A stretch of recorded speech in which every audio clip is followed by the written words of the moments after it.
Property purchase ಮಾಡ್ಕೊಳ್ಳೋ condition ಅಲ್ಲಿ recent ಆಗಿ ಒಬ್ಬ ಕ್ಲೈಂಟ್ ಮಾಡಿದಂತ ಮಿಸ್ಟೇಕ್, ದಟ್ ಇಸ್ ಅರ್ನೆಸ್ಟ್ ಮನಿ ಅಥವಾ ಅಡ್ವಾನ್ಸ್ ಅಮೌಂಟ್ ಏನ್ ಕೊಡ್ತೀವಿ ಪ್ರಾಪರ್ಟಿ ಪರ್ಚೇಸ್ ಮಾಡ್ಕೊಳ್ಳೋದಕ್ಕೆ, ಅದನ್ನ ಕಂಪ್ಲೀಟ್ ಆಗಿ ಕ್ಯಾಶ್ ಅಲ್ಲಿ ಕೊಟ್ಟಿದ್ದಾರೆ. ಈಗ ಆ ಸೆಲ್ಲರ್ ಆ ಪ್ರಾಪರ್ಟಿನ ಬೇರೆನೊಬ್ಬರಿಗೆ ಸೇಲ್ ಮಾಡಬೇಕು ಅಂತ ಅನ್ಕೊಂಡಿದ್ದಾರೆ. ಸೊ ಓಕೆ, ಬಯರ್ ಇವ್ರು ಯಾರು ಕ್ಯಾಶ್ ಅಲ್ಲಿ ಕೊಟ್ಟಿದ್ದಾರೆ, ಇವ್ರು ರೆಡಿ ಇದ್ದಾರೆ, ಸರಿ ನಮ್ ದುಡ್ಡು ನಮಗೆ ವಾಪಸ್ ಕೊಡಿ ಅಂತ.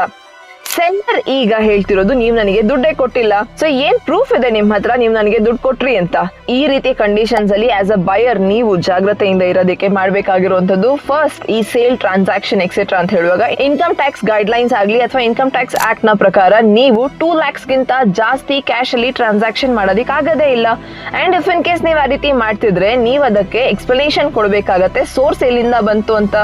ಸೊ ಹಾಗಾಗಿ ಮೇಕ್ ಶ್ಯೂರ್ ಈ ಇನಿಷಿಯಲ್ ಅಮೌಂಟ್ ಏನು ನೀವು ಕೊಡ್ತಿದ್ದೀರಿ ಅದು ವೈಟ್ ಅಲ್ಲಿ ಇರಲಿ, ಅಂಡ್ ಅದನ್ನ ನೀವು ಪ್ರಾಪರ್ ಆಗಿ ಆನ್ಲೈನ್ ಟ್ರಾನ್ಸಾಕ್ಷನ್ ಮುಖಾಂತರ ಕೊಡ್ತಿರೋದೇ ಆಗಿರ್ಲಿ.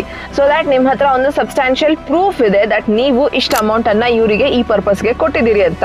ಹಾಗಿದ್ದಾಗ ಮಾತ್ರನೇ ನೀವು ಅವ್ರ ಹತ್ರ ಇಂದ ಈ ಅಮೌಂಟ್ ಅನ್ನ ಕೇಳೋದಕ್ಕಾಗೋದು. ಬಿಕಾಸ್ ಅಪ್ ಫ್ರಂಟ್ ಆಗಿ ನೀವು ಕ್ಯಾಶ್ ಅಲ್ಲಿ ಕೊಟ್ಬಿಟ್ಟು ಆ ನಂತರ ನನ್ನ ಹತ್ರ ಏನೂ ಪ್ರೂಫ್ ಇಲ್ಲ ಬಿಕಾಸ್ ಸೇಲ್ ಡೀಡ್ ಎಕ್ಸಿಕ್ಯೂಟ್ ಆಗಿಲ್ಲ ಅಂತ ಹೇಳುವಾಗ ಆ ದುಡ್ಡನ್ನ ಕೇಳೋದಕ್ಕೂ ಸಹ ಆಗೋದಿಲ್ಲ. ಇದೇ ಕೇಸ್ ಅಂತ ಅಲ್ಲ, ಯಾವುದೇ ಒಂದು ಲಾರ್ಜ್ ಅಮೌಂಟ್ ಅಲ್ಲಿ ನೀವು ಟ್ರಾನ್ಸಾಕ್ಟ್ ಮಾಡಿದ್ರಿ ಅಂತಂದ್ರೆ make sure you have that payment on record.